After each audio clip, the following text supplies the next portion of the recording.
Hey guys, welcome back to the FFP. It's time for part 2 of our start sit for week 6. I'll be doing this video alone as Rob has some things to take care of. And I believe we got about 6 games to go through. Not a whole lot, but I'll try to keep things moving and keep this video timely. But before we can get into it, I do have a few things to cover. One is the usual, contextualize this information for your league. And if you have any questions, concerns, not just about start sit, but even about waiver wire, trades, or whatever it may be, leave a comment down below and we will do as much as possible to help you out in the specific situation that you're in. Of course, remember to give us the scoring and all the information. The more info we have on your situation, the better we can help. Speaking of those comments, I got to give a huge thank you to Connor. He's been answering a ton of the questions for us. And with everything that me and Rob have going on, it can be hard to get around to that. Sometimes we miss them. And so I go on there a few hours after a comment is left or a day after a comment is left. And he's already taken care of that. We really appreciate that. So thank you very much. We also have a contest going on right now. So here's how you have to enter the contest. We want to give away a free jersey to somebody. I think that's really fun. I think it's always nice to have a jersey. I'm not wearing one right now, but I got a couple of them. Love to interchange them throughout the videos, but it's always nice to have one. And so we want to give one away to you guys. For those of you listening on our podcast and wherever, go to our YouTube and hit subscribe. To be entered into the contest, you just have to subscribe. And then here's what you have to do. You have to get someone else to subscribe to us for you. Everyone who enters the contest for you, that you get to enter, like your friends or your family, becomes an entry into the contest. Then you just leave a comment and say, hey, these were the people I got to subscribe. And boom, you are in the contest. Every person that subscribes becomes an entry. So the more people you get, the more entries you get, the higher chance you have. It's really that straightforward and simple. I will clarify, if you don't have your things set, you can have some privacy settings so it won't show us if you're subscribed or who you are. You might want to turn that off so that we can see. That helps us confirm. Otherwise, we won't be able to know. But I got a few more things to go through. One of them is a question for you guys. It's really about that time of year. Should we do a power rankings video? Is it time to start discussing what the best team in football is? I think that would be a lot of fun. It's something that I would like to do, but I want to hear from you guys. So leave a comment down below if that's something that you want. But anyways, let's not waste any more time, guys. Let's get right into it. All right, so the first game we have to get into is the Cardinals at the Browns. Let's start off and talk about the Cardinals first and Kyler Murray. Now, right now, he is questionable with a shoulder injury, but I think he's going to be just fine, and I have no concern or question that he will play. He has practiced this week, though he was limited 2 straight practices, both Wednesday and Thursday, so that is something to note. But I think it's mostly precautionary, and from what I've heard, he is fine. If he's fine and healthy and playing, he's a must start. He's 5th in fantasy quarterback scoring, and against the Browns, they've given up the 5th most fantasy points to opposing quarterbacks. So, of course, you're going to play Kyler Murray. What about the running backs, James Conner and Chase Edmonds? Another injury to look at is Chase Edmonds. He's questionable with a shoulder injury. Again, just like Murray, was limited in practice for the 2nd straight day. Now, this tells us that's a trend that they tend to tackle players' injuries very similarly there in Arizona, meaning they're probably just being cautious. It's probably not a big deal. Here's the thing. Edmonds played through that shoulder injury last game, but he did lose a fumble, and he did definitely have a massive drop in, we would say touches or pitch count or whatever. In fact, I believe he only got 7 carries. He had less carries than James Conner. James Conner, who, by the way, has 5 touchdowns in the last 3 games. So, the likelihood of him being less than 100%, seeing some time on the field but not much time, and Conner being the main back, that's very likely. That's what I expect to see this week. We'll update you later on in the week if we see something important you need to know. But, of course, make sure to monitor that yourself.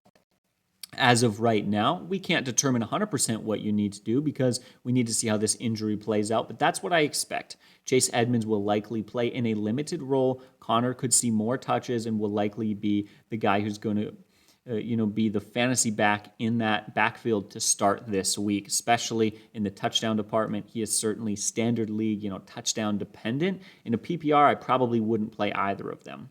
As far as the wide receivers go, you got to start DeAndre Hopkins. Now, he is questionable. He did miss a practice, but that's with an illness. It's not with an injury. I get it. You see that cue there in your fantasy lineup and you're wondering what that's about. It's not a big deal. You guess he was just sick the other day and missed a practice because of it. He should be fine. As always, monitor it, but play DeAndre Hopkins. I wouldn't worry about it. As far as the other wide receivers, though, Christian Kirk, Rondale Moore, and AJ Green, I'm just going to say it. I think you need to sit all of these guys. And I know that seems harsh because Kirk has had some big games, Moore and Green have had some big games, but that's just the problem. These guys are really splitting a role right now. There's so many wide receivers there and so much talent. I've got definite concern about, can you reliably depend on any of these guys?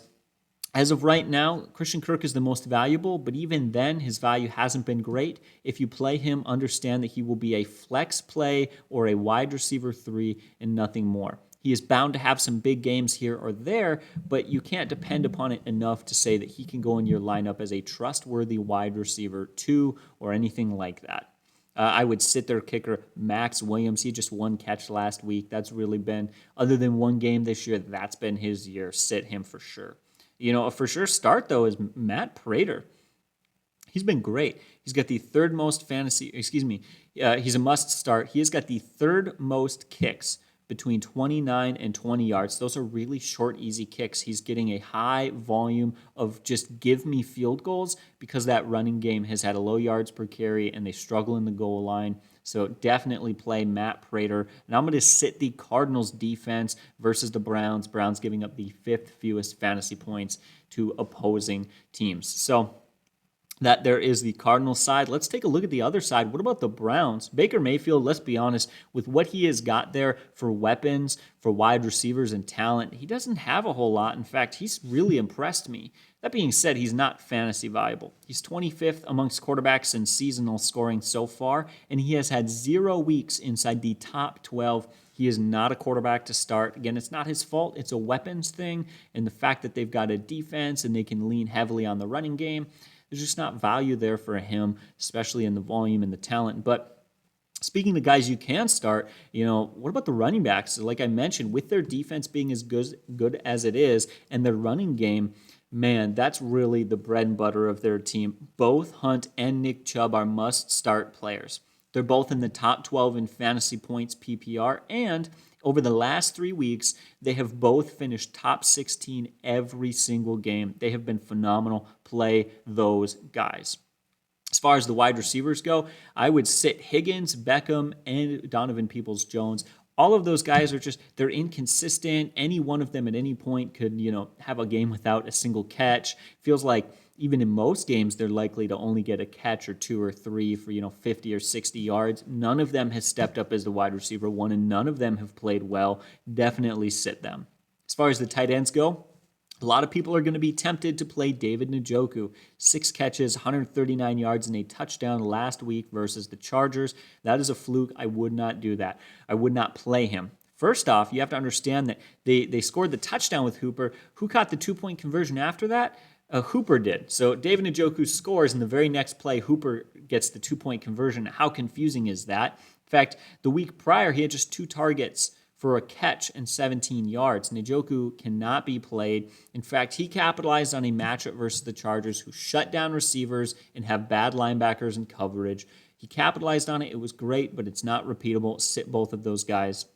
I'm going to start their kicker, Chase McLaughlin. He has yet to miss a field goal. He has looked excellent this year, and I am going to sit the Browns defense. Now, this is going to be a really fun game to watch. I want to see, 1, how this Cardinals team can play through injury, and 2, really get a question in the Browns, like how good are they really? They're going to go up against one of the top 2 or 3 teams in the league. Again, should be a fun matchup. Tons of fantasy value there. Let's get to our next game.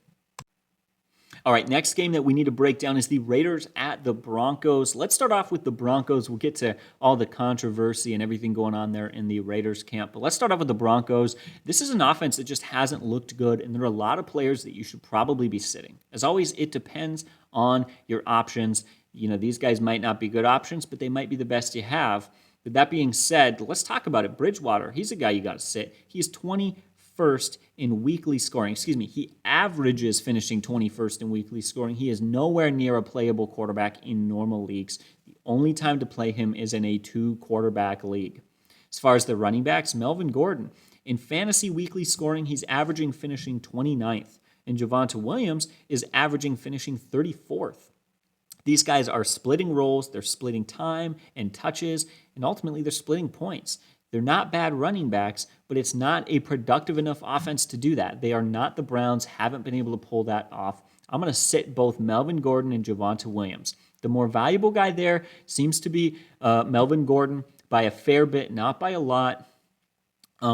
And he can be played, as a flex play. If you're in a league where you don't have great options, or you're in a deep 14 or 16 team league, he can be played. He is not horrific or terrible, but he's finishing outside of the top 24 amongst backs, which means many people need to be sitting him. As far as the wide receivers go, Jerry Jeudy and KJ Hamler are still out. Tim Patrick, he's only averaging about 4.5 catches a game. He's not looking great. I would likely sit Patrick, who for me sits as a wide receiver 4 or 5 in that sort of range. He should be rostered in a lot of leagues, but he's not that great and he doesn't have huge upside. The guy you got to play is Courtland Sutton. Last game, 11 targets, 7 catches for 120 yards. And it's not the first time he's done that this year. He had a monster game versus the Jaguars. Definitely play Courtland Sutton.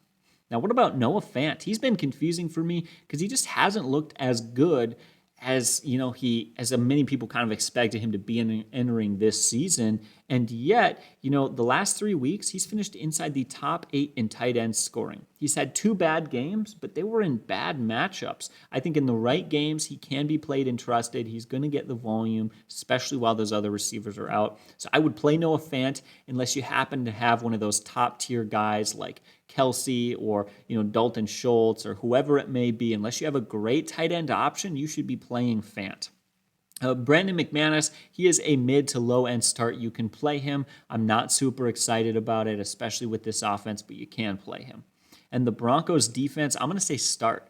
They're 5th in fantasy points, and they go up against a Raiders team that just laid an egg on offense last week. How do you only score 9 points versus the Bears? Bears defense, clearly above average, but not that great.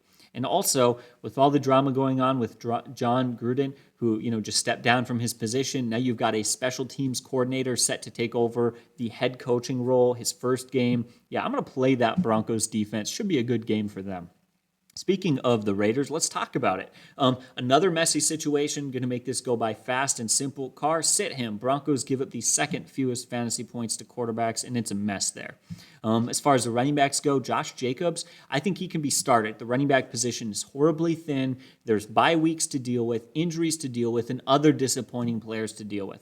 He's averaging 14.8 fantasy points per game, which doesn't sound amazing, but had he played all 5 games, that would be 74 fantasy points. That would be 14th among running backs. He has produced as an RB2, so play Jacobs. Hopefully with the struggles going on, that new head coach is going to lean on the running game. He could see extra volume in this matchup, but he is touchdown dependent, and if he doesn't score, he will have a bad week. So understand you're risking that, and if you're confident they're not going to find the end zone, then maybe I wouldn't play him. That being said, the Broncos are 2nd fewest allowed fantasy points to running backs, so that does bode, kind of negatively, but they've been more vulnerable the last 2 games. In the last 2 games, they've allowed 2 touchdowns, 46 touches, and over 200 yards to running backs, so there's definitely room there for a successful back who knows what they're doing to work. As far as the receivers go, Henry and Ruggs are the 2 valuable receivers. I would play both of them as wide receiver 3s. Hunter Renfrow is a safer receiver with a bit higher of an upside. I would call him just under a wide receiver 2, whereas I would call Henry Ruggs barely squeaking into that wide receiver 3 category. But I think you can play them. I would lean towards playing Hunter Renfrow. And to be honest, if you've made the right waiver claims, I think for a lot of people, Ruggs is a bench receiver for most weeks. Darren Waller hasn't topped 65 since the season opener, but he's still 5th in fantasy points amongst tight ends. Play him for sure. He's going to see a lot of volume in an offense this week that should play it safe. I'm going to sit Daniel Carlson. He struggled back-to-back weeks, and those are against good defenses. Another week versus a good defense. Again, I'm going to sit him, and I'm going to sit the Raiders' defense. They're currently 24th in fantasy points. All around, this is probably going to be a pretty ugly game, but it is definitely going to be a game for the Broncos to maybe take back some of that momentum. If they can, beat the Raiders, should be a good chance for them to kind of work some things out and get back on track.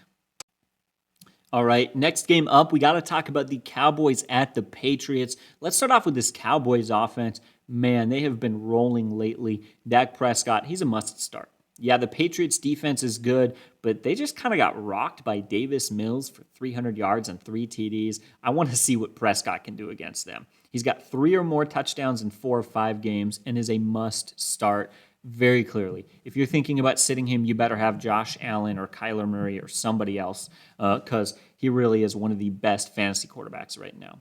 Another guy who's one of the best at his position is Ezekiel Elliott. Man, after kind of a bit of a rocky start, he's been phenomenal. He's 5th in running back scoring so far this year. He's got 5 TDs in the last 3 games. And over the last 3 games, he's averaging over 120 yards a game. Zeke is a must start. Many of you may be tempted to play Tony Pollard, but don't do that. He got carried by one big game where he scored some touchdowns and looked great. If you take his other 4 matchups, he is finishing on average 37th in weekly fantasy scoring. Sit Pollard. I know there was some excitement there around him. I've had to say this a few weeks in a row, but I'm going to avoid that. Again, I know some of that excitement lingers. As far as receivers go, I said it last week going into the week, Amari Cooper and CeeDee Lamb.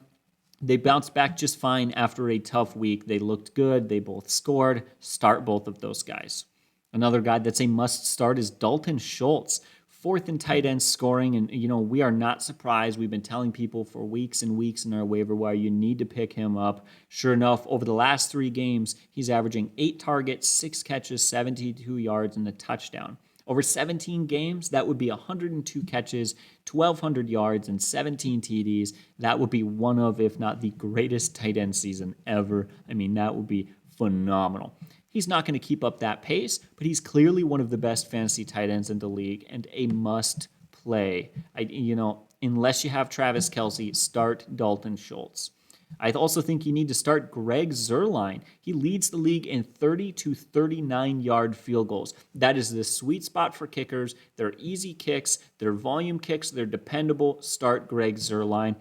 And as far as the Cowboys defense, this, doesn't make a lot of sense to me, but you got to start them. They are actually 4th in fantasy scoring amongst defenses. I wouldn't have thought it. I wouldn't have guessed it. It doesn't seem right. That's not something you kind of think about the Cowboys as being, but they've been great. They've been top 10 in weekly scoring every game, and they've been top 5 3 straight games. Now versus an inexperienced, not great Patriots offense that's given up the 5th most fantasy points to opposing defenses, you got to think the Cowboys are going to have one heck of a day. I would play the Cowboys defense in this matchup for sure. Speaking of the Patriots side, let's talk about it. And Mac Jones, here's the thing. As a whole, he's 27th in quarterback scoring on the year. And his best game, because he looked better. There was one game where he looked pretty good there. And his best game was 19th in weekly finish. You cannot play Mac Jones unless you're in a 2-quarterback league. As far as the running backs go, Damian Harris, now he's currently questionable with a rib injury. He was upgraded on practice Thursday where he had was limited and saw some usage, but he is clearly not 100%. He's also 28th in running back scoring last week, despite scoring a touchdown. So he didn't crack a starting lineup finish despite finding the end zone. I'm going to sit Damian Harris. That offense is kind of a scary mess right now. There is one player in that offense that I like. Well, and there's 2. The first of those 2 is Jacoby Myers. Despite not scoring a touchdown, he's going to get you 48 catches, 50-plus yards, and he's actually finished within the top 36 in wide receiver scoring in PPR leagues. In standards, he is a must-sit. But if you're looking for a low-end flex play or a wide receiver 3, Myers can be played. Again, if that quarterback situation gets better and that offense figures itself out, Myers is going to have some value. The problem is he hasn't found the end zone all year, and it's not exactly his fault. The player I really like, though, is Hunter Henry. He's a must start. Last game, he had 8 targets, 6 catches, 75 yards, and a touchdown. He's gaining usage. In fact, he's had 15 catches in 3 games, back-to-back weeks with a touchdown. Hunter Henry is a must start tight end. Especially when they get in the red zone, he's the guy. I'm going to sit their kicker, Nick Folk, and I'm going to sit the Patriots defense. They are 9th in fantasy scoring, so they are, in that top 12 range. But versus the Cowboys, no, I don't expect them to have a good week, so I'm going to sit them. All right, now we got to talk about the Seahawks at the Steelers. I want to talk about the Seahawks offense first. What is it going to look like without Russell Wilson? We saw a bit of that last game, but you didn't really see it for a full game. It's different when you come in and replace a quarterback than when it's your first game getting the start. Of course, he is an obvious sit. You just can't trust this guy, especially in this matchup. That being said, he did impress me in the game that he played, when he stepped in for Wilson. He didn't look that bad. But versus the Steelers have gone against Josh Allen, Derek Carr, Joe Burrow, Aaron Rodgers, Teddy Bridgewater. Geno Smith is easily the worst quarterback the Steelers have faced. It should be a good day for that defense. I'm not necessarily worried about the Seahawks offense. I think they'll be okay. I will expect there probably be some turnovers and some mistakes that'll give fantasy points to the Steelers, however. As far as the running back situation goes, right now, Chris Carson, he was actually remained sidelined at practice even up to this Thursday's practice. It's looking very unlikely that Carson will play, especially, and I said this in our waiver wire, when you have your starting quarterback out, you're certainly not going to risk your running back's health. So I think Carson's going to sit. That leaves Alex Collins out there. He was a bit of a bust last week. And versus the Steelers, I don't expect him to have a big day. They give up the fourth fewest fantasy points to opposing running backs. Again, this is Collins' backfield when Carson is out. He did get 71% of the snaps in that last game, but definitely have to question what his fantasy value is going to be in this matchup. For many of you, he's a guy you're still going to play. If you drafted thin on the running backs and your RB2 was Carson and you didn't have a whole lot of depth, you might not have a good replacement. You might still need to play Collins, but I'm not huge on him. Understand that he really comes in as a high-end RB3. Again, after a bust in a matchup without his starting quarterback, there's a lot there to consider. I would avoid playing him if you have a better option, but I know that for a lot of people you won't. So again, comes down to, as I always hate to say it, but it depends on what you're working with. What do your running backs look like? Hopefully you drafted a lot of depth. As far as the wide receivers, you got to start Lockett and Metcalf. Metcalf especially, he's the more PPR-prone receiver there. Definitely start Metcalf. He is going to be a wide receiver 1 this week. I expect him to see a ton of targets from an offense that should play it safe and a quarterback that is going to want to lean on a safety blanket. He will be that safety blanket. I'm going to sit their tight ends, Everett and Disley. I'm going to sit the kicker, Jason Meyer, and you should sit Seattle's defense as well. That was nice, quick, and easy to get through there. Should be pretty quick looking at the Steelers as well. Ben Roethlisberger, he's been a clear bust. He just sit that guy. He's looked very bad so far this year. The guy who hasn't is Najee Harris. Oh my goodness, he has been just phenomenal. He is a must start. I mean, looking at his stats, like last game, 23 carries for 122 yards. That's 5.3 yards per carry against a Denver defense that has given up the second fewest fantasy points to running backs. That's insane. In fact, he had a total of 142 yards. He's been crazy. Week before that, he got 6 catches for 29 yards. So he totaled, I believe 92, 93 total yards there. The week before that, he had 14 catches for over 100 receiving yards. He has been phenomenal. He is a top running back, a must start. That's obvious and that's clear, but I want to talk about it anyways. This is one of the best rookie running backs we've ever seen. And we've seen years where guys like Barkley have big rookie seasons and Zeke have had big rookie seasons. But I'm trying to think of a team that has had a worse offensive line and worse quarterback play and still had the production like Najee Harris. He is clearly an elite NFL running back. Moving on to the wide receivers, Juju Smith-Schuster is out, and this means great things for the fantasy value of those receivers there.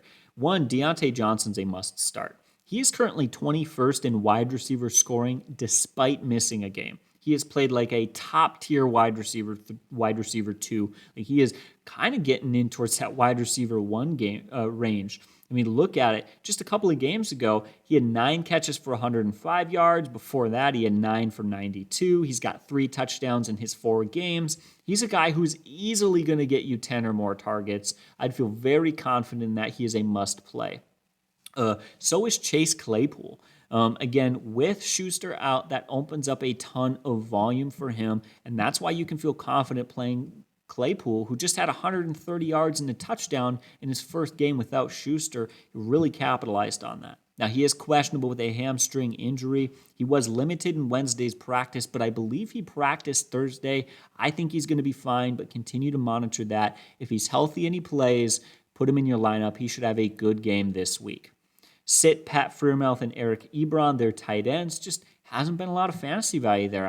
Maybe it's Roethlisberger or the way they're scheming that offense, but they're not using their tight ends. I would start Chris Boswell in a game versus Geno Smith. I have a feeling the Steelers are going to be very comfortable kicking field goals. Excuse me. So I would play him. And the Steelers can be used as a low-end play. I'd probably bench them, but they're not the worst start this week, meaning if you've got a different defense, roll with them, but I'm not going to make waiver claims to drop them necessarily and find another defense unless you happen to have one out there that you love.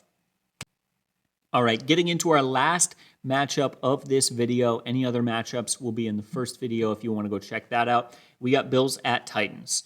Let's start off with the Bills. There's just so much fantasy value there. Josh Allen, he's a must start. He's got 9 touchdowns in the last 3 games. In fact, he's scored over 100 fantasy points in those games, so must play right there. Phenomenal elite talent. What about the running backs? Zach Moss has clearly set himself in as the starting back. He's getting more touches and he's been more productive. I would call him a fair RB2 or flex play. He's a little bit touchdown dependent, but he should absolutely see the end zone in this game versus the Titans. I wouldn't be surprised if they got up big and ran the ball a ton.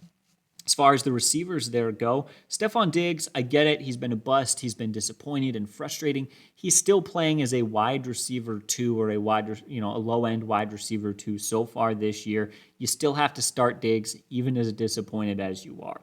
I think you should play Emmanuel Sanders. 4 touchdowns in 3 games. He's seeing the most targets. He's getting tons of volume. He's looked pretty darn good. He should see a lot of usage in this game. Now, Cole Beasley has been a dud in 3 of the last 4 weeks, so that's the receiver I would sit in this matchup. As far as their tight end, Dawson Knox, goes, he's 3rd in tight end scoring. He is phenomenal. In fact, he has scored 1, 2, 3, 4, 5 touchdowns in the last 4 games. He's looked insane. He had 4 for 49 and a touchdown, 5 for 37 and 2 touchdowns, and then 3 catches for 117 yards and a touchdown in that 38-20 win versus the Chiefs. He is a must start. So is Tyler Bass. He's the best kicker in fantasy right now, and you got to start that Bills defense. What they did to the Chiefs, they're going to be able to do a lot worse to the Titans. So I love this Bills team. There is a ton of fantasy value there. I would absolutely be playing those guys. Talking about the Titans now, it's really short and simple. There's not a whole lot to say. Let's start off with the biggest fantasy value in that offense, and that is Derrick Henry. You got to play Derrick Henry, right? He leads all running backs in 7 rushing touchdowns on the year. He is insane. I don't even need to break down the stats, though I did last week. He's averaging 150 yards a game or something like that. He's just been a monster. Start Derrick Henry. Other than that, you got to have some big concerns for this offense. When you look at how dominant the Bills were versus the Chiefs, I think it's only going to be worse in this Titans matchup for the Titans. So I'm going to sit Ryan Tannehill for sure.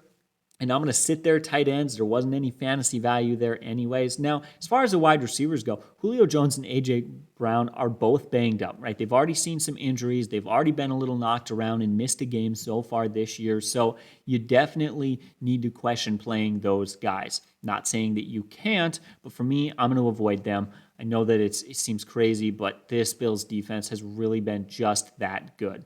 I'm going to sit the Titans kickers. I'm going to sit the Titans defense. It's really as simple as that, guys. A nice, quick, and easy breakdown for you.